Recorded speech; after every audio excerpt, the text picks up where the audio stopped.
Salut les amis et bienvenue à cette vidéo numéro 13. Alors j'espère que vous avez pu trouver quel était le problème dans la vidéo précédente. Et nous allons ensemble essayer de décortiquer tout ce Mitsubishi. Ok, parfait. Alors relançons d'abord ici l'exécution de notre programme. Entrez le nombre 1, je mets ici 13. Le nombre 2, je mets 0. Et on me dit teacher du net a cessé de fonctionner. Alors si vous le remarquez également, on s'arrête au niveau du produit. On effectue la somme sans problème, 13. La différence également sans problème, 13. Le produit également 0. Mais l'on n'arrive pas ici à effectuer ici la division. Tout simplement, on ne peut pas diviser un nombre par 0. Raison pour laquelle on a eu ce problème ici. Ok? Donc la division par 0 est du moins illégale. Raison pour laquelle on a eu cette erreur. Donc notre objectif à nous, ce sera de faire en sorte qu'on puisse d'abord tester les valeurs. Est-ce que la division est possible avant d'effectuer cette division?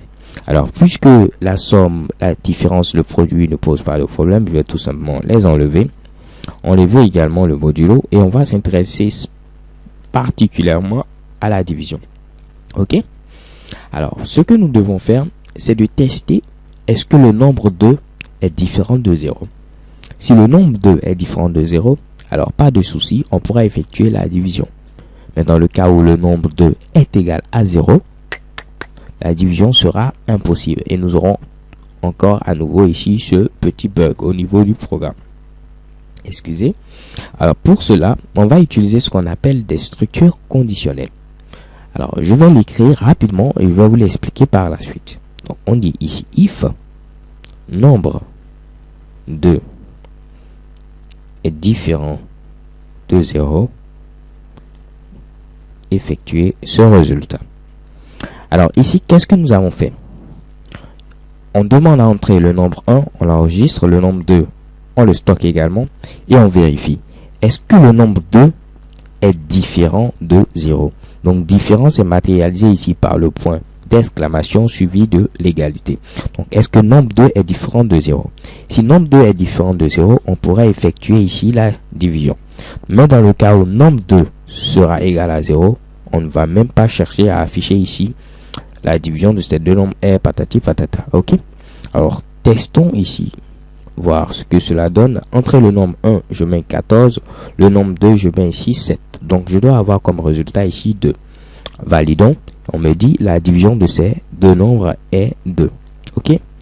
Testons maintenant avec 0 comme second nombre et vous allez voir, rien ne doit s'afficher.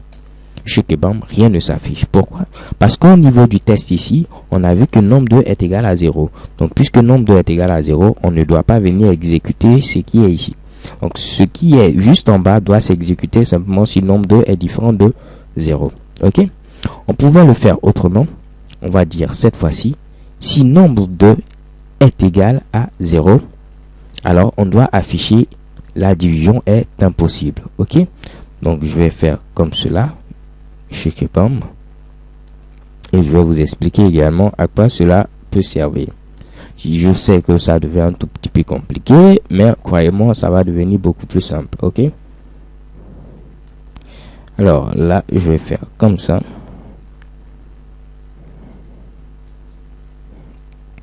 Alors ici, on dit quoi?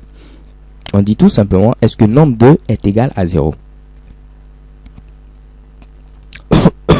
Excusez, on peut le remarquer ici que l'égalité est matérialisée par 2 fois le signe égal. Pourquoi? Parce que déjà, une simple égalité correspond à l'affectation. Donc pour faire l'égalité, on était obligé ici de mettre ici la double égalité. Donc retenez, l'égalité c'est 2 fois le signe égal. Différent, c'est tout simplement le point d'exclamation suivi de l'égalité. Donc si le nombre 2 est égal à 0, on doit afficher tout simplement la division de ces deux nombres est impossible. Dans le cas contraire, ce qui est matérialisé par else veut dire ici sinon. Donc si nombre 2 est égal à 0, on affiche division impossible. Sinon, on affiche la division de ces deux nombres R tout en calculant ici la division. Ok? J'espère que c'est beaucoup plus clair.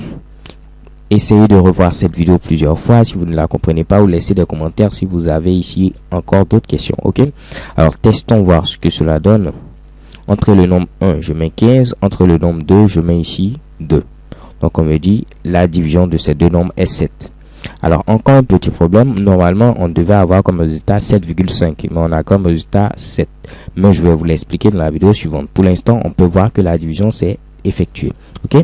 Maintenant ici, d'autres valeurs, je mets ici par exemple 15 et comme nombre 2, je mets 0. Et on peut le voir, la division de ces deux nombres est impossible. Ok. So thank you guys for watching. Don't forget to subscribe and revoyez cette vidéo si vous avez quelques méchis là-dessus. Ok. Bye bye.